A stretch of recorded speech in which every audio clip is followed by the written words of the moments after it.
Napakahalaga sapagkat sa pamamagitan ng pagsunod, ito ay kanya upang ang pag-akyat sa langit aking pinamamahalaga. Ito ay isang halimbawa na dapat ninyo tularan. Kaya aking mga anak, ang pagsunod sa kalooban ng Diyos, ito ay dapat ninyo bigyan ng halaga sapagkat ang lahat ng inyong gagawin, ito ay gagawin palaan ng aking Amang nasa langit. Kayong lahat ay tinawag ng aking Ama. Kayong lahat ay hinirap.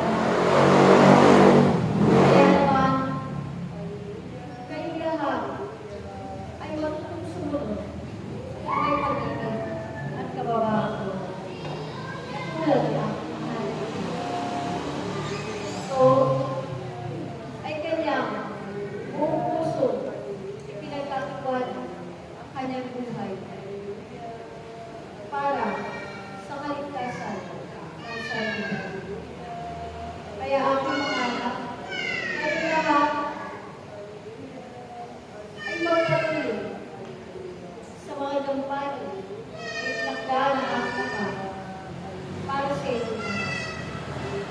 Sapagkat ang lahat ng ito ay magkakaroon ng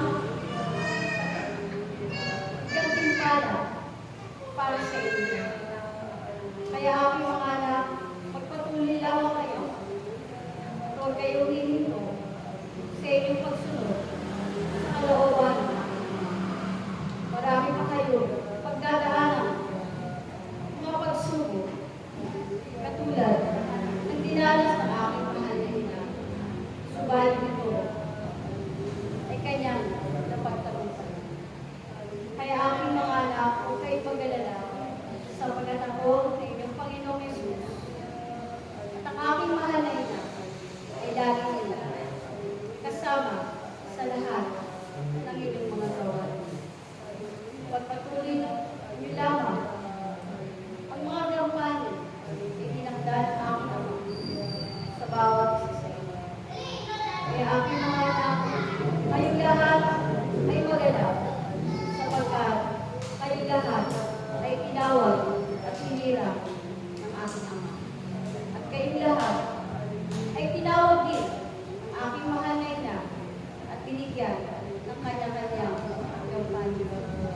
Maraming salamat aking mga anak sa inyong paglilingkod at suway niyo aking Maraming salamat. salamat. Praise Yahweh.